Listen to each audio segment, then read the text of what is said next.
is up, everyone? Welcome to the 17th tutorial in our Python language basics. Here we're going to introduce a new concept, and this will be loops. As per usual, with a new concept, we'll spend just a few minutes in the slides talking about what it is and what it brings to the table as far as programming goes before we take a look at some real code examples. For starters, we'll talk about what are loops. Again, this will be just a kind of a general intro into what they are and what they do for us. Then we'll focus specifically on while loops and then turn to for loops. Now, although while and for loops both do a similar thing, they achieve a similar purpose, they run very slightly differently, so we're going to compare and contrast them. So for starters, what are loops? And I guess I should preface this by saying that loops are technically another form of control flow, just like the conditionals that we saw before. Now, loops are different from everything that we've seen previously because they provide a way to automate code to run multiple times. That's different because everything that we've seen up until this point, including control flow, runs at most one time. In fact, with the control flow, we saw that sometimes we're just not really executing any code if all of the tests fail.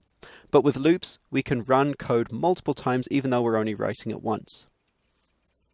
We essentially place all the statements that we want to run multiple times in a loop, and they're executed continuously until some break condition is met.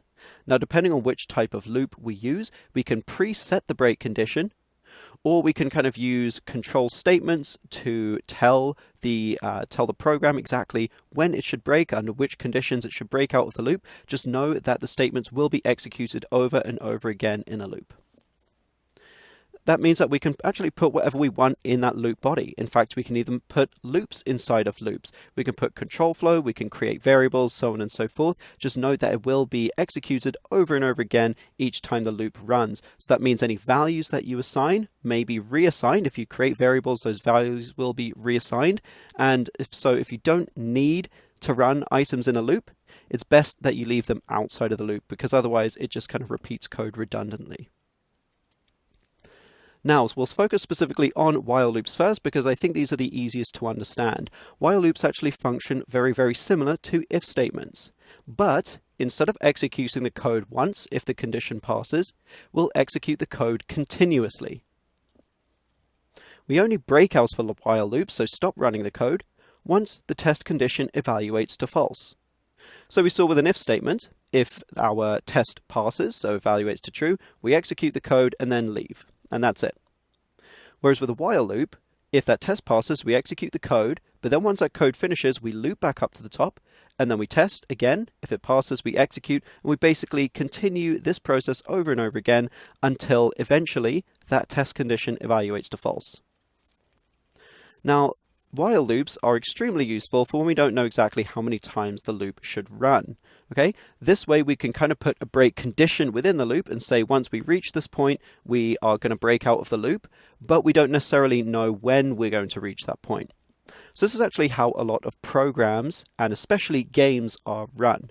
They'll basically cycle through this loop over and over again, iterating through taking in user input, updating the state of the program, and then updating graphics. So you'll very often see this in games. If you get anything like frames per second, that's very often just the loop running. Let's say you got 60 FPS, very often just the loop running 60 times a second. Essentially, it's just kind of checking, taking in user inputs, performing all kinds of checks, updating the rest of the game state, and then rendering graphics. And it does this over and over again in this while loop until, of course, we decide to exit the game or some break condition is met. Now, this also means, because there is no set endpoint, that a while loop can run infinitely if we don't build it carefully. That's very bad news for our program because if a loop runs infinitely, the program will eventually run out of memory and crash. Or it will just run infinitely if it has access to infinite memory, and that's not good either. So with while loops, it's very important to build them carefully so that we know for sure that the loop will exit at some point. On the other hand, for loops are much easier to control. For loops, for starters, are often referred to as for-in loops in Python, just due to their very specific syntax. We actually don't have a traditional for loop available in Python, although we can build one pretty easily. But I just wanted to make that point first, because if you hear for-in and for loop, they're basically referring to the same thing here. Now, for loops are different because they run a set number of times with specific start and end points.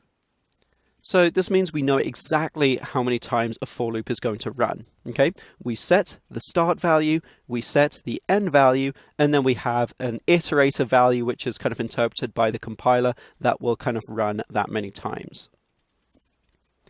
For loops pair very well with ranges or lists. In fact, we almost always use them with ranges or lists because it can be used to visit every single element in a range, or every single element is a list. Okay, it's kind of set up so it automatically starts at the beginning and finishes at the end, and then that's it. It won't go past the endpoint. It will visit every element as long as we set it up right, and so on and so forth.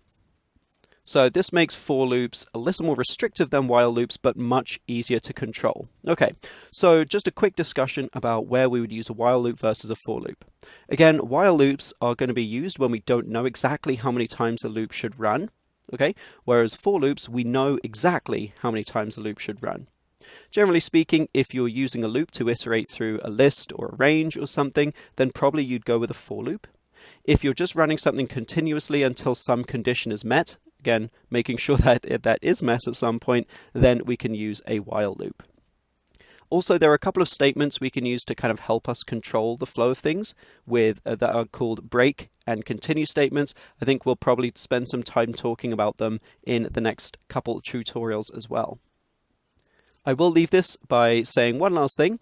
Every single for loop can be converted to a while loop, but not every while loop can be converted to a for loop. Okay, so puzzle that one over. When we come back next time, we'll be talking first about while loops, and then after that, we'll have a separate section for for loops, because I think the two have very specific usages, and it's important that we focus on one at a time. Okay, so stay tuned for those. Thanks for watching. See you guys in the next one.